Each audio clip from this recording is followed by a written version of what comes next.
Welcome to Brothers in Media, the Bros Who Know, with Scott and Craig Colby.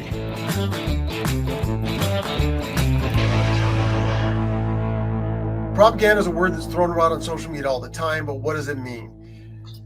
Right now, it's affecting us, especially during the federal elections here in Canada, but have no fear. The brothers are here to sort it all out. We're going to talk about what it is, give you some examples, and tell you how to recognize it and what you can do.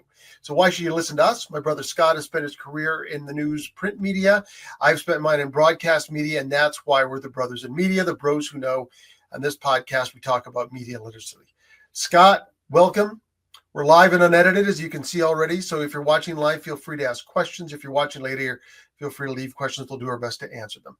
So, Scott, what is propaganda? Well, when I was researching my book, which I'm going to shamelessly promote, I talked about propaganda, and I came across a great quote. And it said, propaganda is a lot like pornography. It's hard to describe, but I'll know it when I see it. Not that I've ever seen pornography, but I'm just taking that quote. So propaganda is, well, we have some definitions.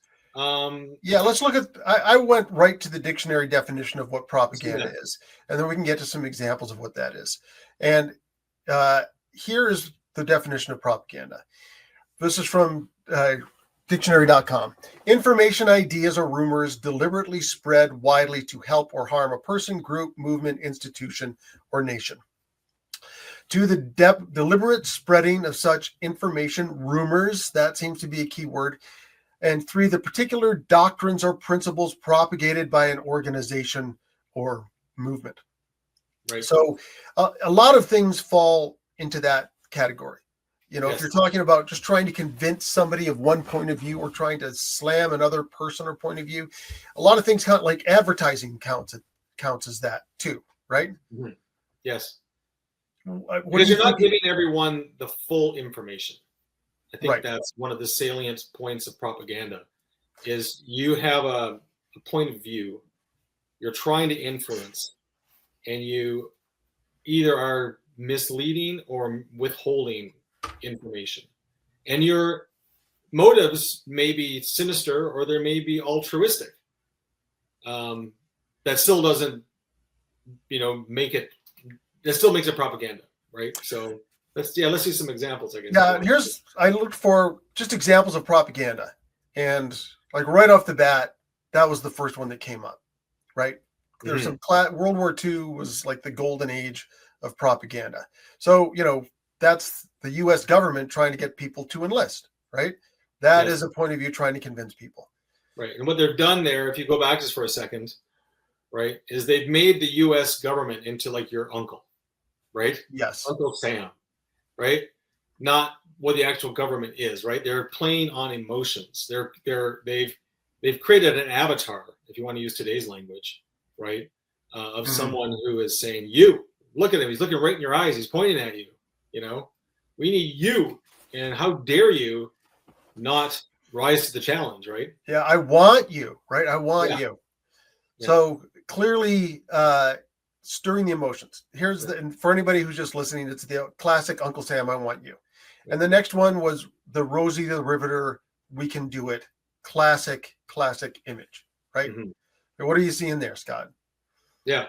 Well, I mean, this is, I think, an example of altruistic propaganda, I would argue, because what you're trying to do is you're trying to empower women during the war to go and take these factory jobs, which they either wouldn't want to do or don't feel they're capable of doing. And again, they're creating an avatar. They're creating someone who you admire and you want to be like. The reality of the job on the shop floor may be radically different, but it's very empowering, but I think to be propaganda, it's not telling the whole picture, and it's hard to in a poster. Yeah, I got one more from this group. It's a much more contemporary one, and it's the classic Obama hope one, right? And this, this inspired a lot of people. It moved a lot of people. There's a lot of emotion. There are a lot of things in it. He's, the first black president. You don't see blackness in this image. You see the colors of the United States in him. But still, why is this propaganda? Yeah. Well, I mean, because it's selling. Again, I'd say it's because you're not seeing the whole picture. It's hard. It's an image with one word. But yeah, it's an advertisement.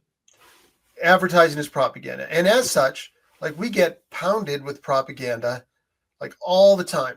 Mm-hmm. Now we're getting some comments. I'll come to them in a minute. But you looked up another definition of propaganda, and what was that? Yeah. So this comes from disinformation-nation.org. And they write that the definition of propaganda can be slippery, and even experts like to debate the details. What one person sees as propaganda, another might see as a public education campaign. And I think we've already seen that in the examples, right?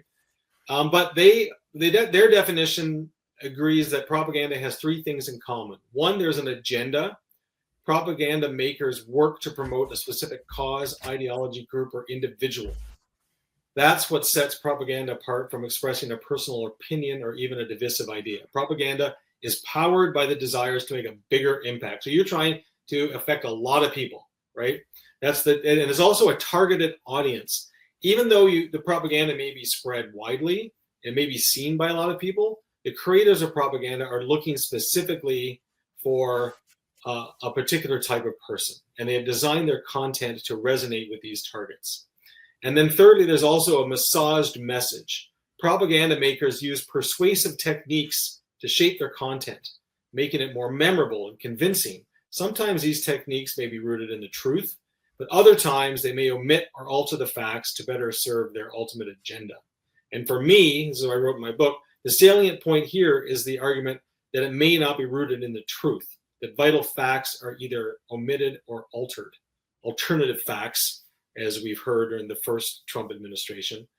And just one other thing I wanted to point out was Garry Kasparov, the world chess champion, right? He's an outspoken critic of Putin, right? And in 2016, he tweeted, "The point of modern propaganda isn't only to misform or push an agenda. It is to exhaust your critical thinking, to annihilate the truth." And I think that is something that we can talk about, because I think that is what's really happening on a large scale in society today. Yeah, and that comes back to, we have a comment from Mark Stevens, who says that he understands that many people don't have the chops to recognize propaganda, but are they really that gullible as to believe everything they read? That was certainly true in Nazi Germany, which elevated propaganda to an art. But with that knowledge available to everyone today, how is it that so many people can be fooled? Yeah. How are so many people fooled? Let me get to an example that I think addresses that. I'm going to pull some things that end up in our feeds in Canada now. And the first one that I'm going to pull up is it's an image cut in half of Mark Carney with Justin Trudeau. It says, "Same team, same policies, same agenda." That's obviously a drive to take the new candidate, Mark Carney, and assign to him all the properties that people who hated Trudeau have, to equate one to the other when they are different people. And that is what one side is showing up in their feeds. But here's another one that, and I just grabbed the first two I found. Here is the kind of thing that is hopping up in other people's feeds. It's a picture of Pierre Poilievre, PCMP Pierre Poilievre. He's the guy who would take names when the teacher would leave the room, right? Nothing political about that. Just trying to make you dislike that person. What thoughts do you have on those two? What do they tell us about modern propaganda? Yeah, well, I mean, that is very basic propaganda. Like, it's obvious, right? It's obvious this is being produced by an opponent of the politician, right? So that's pretty, I think, to Mark's question, that's pretty obvious what they're up to. It can be highly effective, right? And I think where that works most well, with good grammar, I think that where it works best is when you're talking to an echo chamber, right? I think if you're a fan of Mark Carney, for instance, and you see that poster, like, you're just going to shrug, or may not even register, right? If you're a fan of Pierre Poilievre and you see that poster, you're going to think, yeah, whatever, right? People are just trying to take him down. I still believe in him and his cause. So, that, anyway, I think that's not the sinister stuff that I think most people are worried about. But they're good. I mean, they're good. I think they're well done as far as propaganda is concerned, as far as trying to influence people. I don't know how effective they are, though. I think they're effective in that they go to the emotions of people and make them feel like, yeah, I'm right. Those are the things you see people share all the time. Mm-hmm. They hit people's confirmation bias, right? Right. And Right. So that's why I don't know. Like, again, I think this confirms people's already existing beliefs. I believe, for the most part. I mean, I've never done studies on these. The marketers have, but that's what I think. Just the echo chamber. And unfortunately, that's a real problem today with social media. Right? Is the algorithms feed you more of the same, and then I think that once you're leaning that way or thinking that way, it just reconfirms your ideas and beliefs. it allows you to share things with a group of like-minded people, Yeah. so that you go, yeah, we feel all this. It gets more. And I think back to Mark's question, how is it so many people fooled? Because it hits people's confirmation bias. It hits them what they want to, where they want to believe, and it gives them something to point at that is bad, right? This is bad, so now I am against something that is bad, which is a big hallmark of a lot of we didn't see that in the other propaganda. The other propaganda was pro, but it allows people to feel right about their thinking and share them with other people who feel right about their thinking. When they put it out there, they see the likes and comments, which reinforces the fact that, yeah, I am right about this. And that's where we have to be careful, especially now that we are all news sources. If you're sharing information on your Facebook feed or whatever, you are now a news source for other people. And one of the big differences between media and propagandists is, in the media, you are a gatekeeper and you are a trained gatekeeper. I don't think people get enough information on this. The gatekeepers have spent years schooling and then in practice weeding things out to put things through that are researched to be accurate. Mistakes are made sometimes, but the process goes into to get those accuracies out there. But with the propaganda and the means, there aren't. And as our own news sources, how rigorous are we in sharing things to make sure that we are sharing information and not propaganda? Right. So I think as a consumer of news, what you need to look at is you need to look at the organization, right? How accountable and transparent is the organization? Now, transparency aspect of that is kind of up to the organization. You kind of have to trust them that they're being transparent. But just an example, does your organization or the organization that you're getting your information from, do they have a venue for complaints and corrections? Right. The main news media, let's use the word newspaper, just because most newspapers aren't, the print product is minor now. But anyway, they have like an ombudsman's office or a public editor's office, right? The Star, the Globe, I don't know if the Globe is anymore, the New York Times, the Washington Post, the CBC, right? Do they run corrections if they make a mistake, right? That is huge. That's hard to do in broadcast. But, you look at the organizations that are constantly in the crossfires of, for promoting propaganda, they don't have any of that. There's no way to register a complaint. There's no way to get a correction, right? I think that is, if you're looking at the source of your news, that's something that you really need to be critical about. Let's look at some news sources now. I grabbed a few things about a week ago. I grabbed them all on the same day. And let's start with, from my perspective, public enemy number one.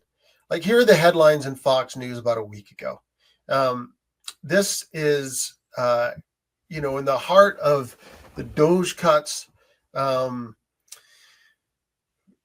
People are coming out against their Republican representatives because they're unhappy. ICE is deporting people. And you see the headlines here. Doge reveals trouble findings in unemployment insurance claims. This is so crazy, right? Mm-hmm. Right off the bat, it's showing what the great things Doge are doing.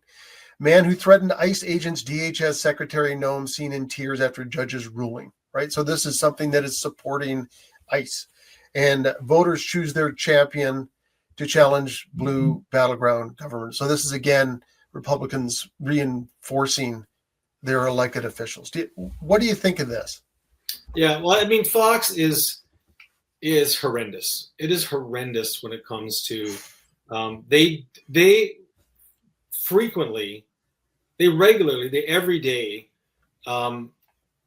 publish information that they know is incorrect or they choose not to challenge, right? That is not journalism by any stretch of the imagination. You know, I don't know, like I don't even know where to start. They don't have an ombudsman. They don't do corrections. They don't apologize, you know, and they constantly, you know, it's just whichever way the wind is blowing with Trump right now, that's where they go. You know, even if they know the information is false, they pretend it's real, you know. And I think it's worth pointing out that people think there was some oversight for Fox, for the FCC. During the Reagan years, all of that was removed because they are not over-the-air broadcasters, and the airwaves are a public trust. So if you are public property, so if you're using public property, there were conditions put on that. But because they are a cable channel, and the same rules apply to CNN, they have no oversight. There's no oversight to them at all.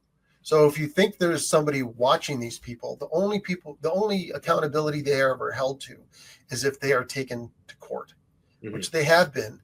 And in one case, they cost them $877 million to Dominion Securities, who they said incorrect information about every night. And in another one, they won defending Tucker Carlson, saying, and their argument was that no reasonable person could listen to that and believe it to be completely accurate. Yeah, exactly. Yeah, and that money is just a drop in the bucket for them, right? Well, they fired Tucker Carlson over that. Let's take a look at the New York Times from the same day, which the right would say these are the big lefties. So the front page of the New York Times says Trump reverses course on global tariffs, announcing 90-day pause for U.S. and China, a risky game of chicken with no off-ramp in sight.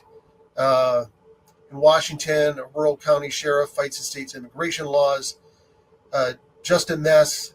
Staff cuts, rush changes, and anxiety at Social Security. So it's a lot of the same issues, but exactly the opposite.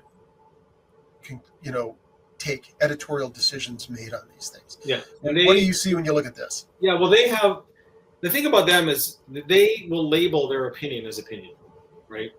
They do not shy away from saying we're going to run tons of opinion, right? And we're going to label it opinion, and you'll have no doubt where our opinion is, you know. And you know they make mistakes; they aren't perfect, but you know they do the news more straight up. And again, you have venues. If you have an issue with the New York Times, you can write into their public editor. You can write a letter to the editor, you know. And they're pretty robust sections, departments. I will say on this front page too, like Trump reverses course in global tariffs. That's factual, right? Yeah. On the for U.S. and China, a risky game of chicken with no off-ramp in sight. Right off the top of that, it says news analysis. Yep. So as you said, they are identifying their opinions. Yeah. Let's take a look at. Yeah, there's going to be some opinion in that article. You know. Yes. Analysis is slightly different than opinion, but you know. They do label it. Let's take a look at Canadian examples. The same day, this is the Toronto Sun. So it's a little hard to read here, but you know, right off the top, Warmington. So it's an opinion. Federal election. Poilievre talks tough on crime, tariffs during raucous rally in Brampton. Liberal copycats is one of the headlines. My eyes are not great, so I'm having trouble reading this. But again. Very pro Poilievre attacking the Liberals. What do you think when you see this, Scott? Yeah, well, I mean, I can't read the headlines that closely either, but like Warmington, I know he's a columnist. I don't know if it says opinion there, but usually when you got the name of a person and then it's identified as a columnist, right? And people who read the paper know it's a columnist. Yeah, liberal copycats has kind of got a little bit of a, you know, sounds like it's a little dismissive. I don't know. Yeah, I mean, the Sun, they wear their opinions on their sleeve. They're pretty obvious about where they stand. I don't always like a lot of their reporting, but it's better than Fox News. Right. Let's take a look at the Globe and Mail from the same day. Yeah. Let's see if I have any better luck reading this. I have to remove some images here to get this one in. Okay, here we go with the Globe and Mail. North American stock market slide after sharp rally on Trump tariff. A European Asian stocks jolt back to life as Trump backs off his trade war. White House uses McMaster economist paper to justify tariffs, but he says it was meant as a warning. A liberal candidate, Peter Ewan, chose to replace Paul Chiang, linked to pro-Beijing groups. Crime, multiple potential Hudson Bay bidders interested in sale. Retail, sorry. Crime, Supreme Court orders new trial in Jennifer Pan case, and something about a TV show. So, Yeah. what do you think when you see this? this? Those are all straight up news stories. They're all labeled. None of it's opinion. Otherwise, I would have labeled it. They're very good about labeling their opinion as well, their analysis. So this is, as you look at straight news sources, this, front page, we just grabbed a bit, straight news, right? Yeah. Straight news. But even the decisions made, it reacts to world events, and the political stuff was really just, about a change. There's no sense of endorsement here, right? No, exactly. So one thing that we have noticed at least that I have noticed in just our analysis of this, looking at what you consider the conservative sources, there seems to be clearly a lot more lean into opinion in the conservative sources up front than you see in what are considered the liberal sources. What do you think of that? Yeah, I mean, I think studies have shown. I think that's to be the case. It's hard for me to talk about it because I work for a progressive news organization where we think that we're doing the right thing. We're being transparent, we're labeling things. And that's where it gets tricky. Like Fox News is an outlier in a lot of ways. Then the other ones like True North and Breitbart, and I mean they are they're so out there as well that it's the things that are really scary are the insidious things, right? That sneak in, that people are trying to hide. And I don't think with those organizations they're trying to hide it. I still think it's wrong. I still think it's dangerous, right? Because people believe these organizations as the truth, right? And I think what we really need, like to Mark's question, is we need media literacy. We need people to understand that they need to be more critical in how they consume their news. So let's bring this back to propaganda. I'm not affiliated with the news organization like you are, so I can talk to this directly. I looked at 4 studies and I searched for who is most influenced by the propaganda. And I came across 4 studies, and they're all to varying degrees said kind of the same thing. They all said that everybody is subject and influenced by propaganda. Wherever you are on the political spectrum, Yep. You are. Everybody is. We all are. It said that they see more influence and more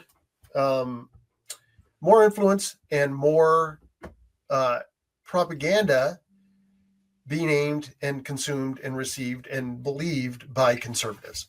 So, what does this mean? If I'm out there, am I thinking, here are these 2 media people slamming conservatives? I'm not, because liberals centrists, everybody absorbs propaganda. Propaganda works. Propaganda works on all of us. Advertising works on me. If anyone knows about my hat book and see how many hats I have been advertised and influenced successfully by every sports league and hat manufacturer. Propaganda works. But if you are conservative and consider yourself conservative and are proud of that, what you have to be looking out for is that people are gunning for you. They are coming after you harder than they're coming after anybody else. So I think that needs to make you even more diligent in what you're looking at. We all have to be diligent in what we're looking at to make sure that, we're not influencing propaganda. For me, the real takeaways are, listen, if this sounds really good to be too good to be true, if this is making me feel good, I better take another look at it. And even as I share things, and I share a lot, and I need to be even better, there are things I will look up. Pierre Poilievre's voting record comes up a lot, and I decided to look at that. And I got to tell you, I didn't get very far because that is a tedious process, looking at all of it and then trying to figure out what they are. But everyone has to be aware that people are gunning for you, right? Mm-hmm. Yeah. The thing that I find most frightening about it all is there are people who are willfully ignorant, right? They can be told that what they're reading is wrong and they don't care. That's the scary part, right? Because they've closed their minds, right? There's a study that came out recently, and I use it when I do my workshops. That basically said, so I'm an opinions editor. I publish a lot of op-eds. The idea is to influence people's opinion, but we do it by with facts, right? We demand that our op-eds be based in fact, and they prove their points when they can't, right?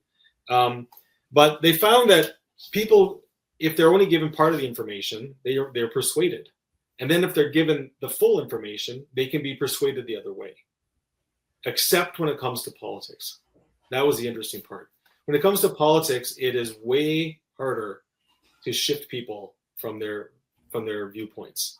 And that's what makes this particularly frightening as to me as a journalist, is people will willfully ignore the facts right in front of them because for whatever reason, they prefer the lie, because the lie, for some reason, validates how they feel. And a lot of how they feel isn't based on all the information. It's based on emotion. And that's at the heart of advertising, is the emotional appeal. If they can make this part of your identity, then you're not just getting rid of the fact, you are denying part of your identity. And I think that's what we all have to be on guard for. But, from the other side, I got to say, if you have traded your F Trudeau flag for an F Carney flag, you are not a critical thinker. You have not made insight into decisions. You haven't rejected bad information. You have been co-opted, and you are being led to do what other people want you to do. So I'm not telling you who to vote for. I'm not telling you who to like and who not to like. But if you are just buying wholesale what a group is telling you, they have successfully burst their way into your brain with their propaganda. Yeah. Just one quick example. I was watching a news conference the other day on CNN from the Oval Office, and Trump had the president of El Salvador at the Oval Office, and journalists were allowed to ask questions. So the CNN reporter asked about this El Salvadorian man who was illegally sent to the prison, right? And they said the Supreme Court has said you should try and bring him back, And Trump said, we're not bringing him back.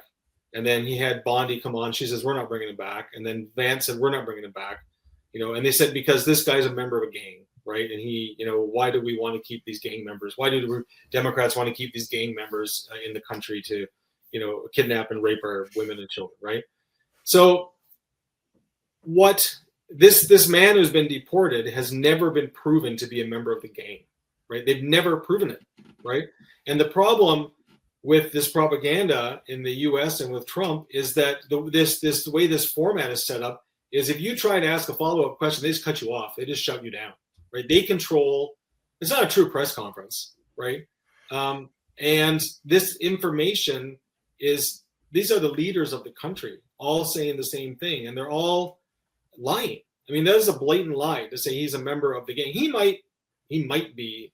It's never been proven, right now.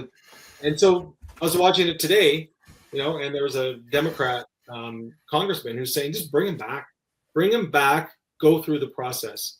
If it's determined he should be deported, we'll deport him. But you got to do due process, and that is the danger of propaganda where, they just don't care whether he's innocent or not. And neither do their followers. And that is so frightening and dangerous. That is one of the reasons we have started this podcast, is to avoid the situation we're seeing down in the States. What can we do about it? We can try to help people be more media literate and be more thoughtful about the things that they read. If you really want to fight this propaganda, here are the things you can do. You can question the sources, especially if it seems too good to be true. You do not trust the memes. If there's something that you really believe, check it out. If there's something you don't believe, check it out. If you're going to share something, check it out. Do a Snopes search. There are things that I've wanted to share, and once I did a Snopes search, I axed it. So don't just be a reliable news consumer, be a reliable gatekeeper for everybody else too. And for our conservative friends out there, please be aware that you are being targeted like nobody else in society. They are coming after you. And I am sure you have beliefs that you hold dear, that you want the world to be better for it. There are people who feel differently who are trying to take advantage of you. Yeah. Any last thoughts, Scott? Yeah, I just, it frightens me that people get their news from social media, from kids, TikTok, Instagram. I just, I don't know what the solution is. I just wish people would, I know the news it can be like, I know some people take breaks from the news because it's so depressing and it affects their mental health. And I totally get that, But when it comes down to, we have an election coming up on the 28th in Canada, you have a civic duty to vote. Just inform yourself. I don't care who you vote for, just inform yourself, right?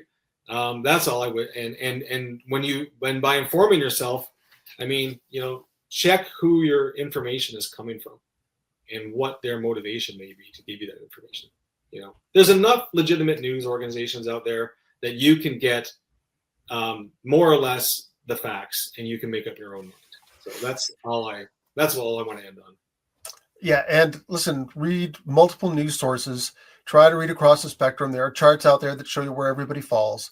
And I would encourage everyone to talk to your friends and neighbors with different views. And in that conversation, don't try to convince them you're right. Try to understand what their point of view is. You win a conversation by learning something yourself, not by swaying somebody. So just try to listen and learn. And that's a great way to get informed too, and to break down the silos that are breaking us apart. So it's easier for us to talk to each other. Yeah. All right, everybody. Thank you for listening in. We are the Brothers in Media, the Bros Who Know, and we will be back in 2 weeks with another topic. If you have any questions about this, leave them. We'll do our best to answer them. And thank you to Mark Stevens for asking questions live. Yep. All right. See you all in 2 weeks, everyone.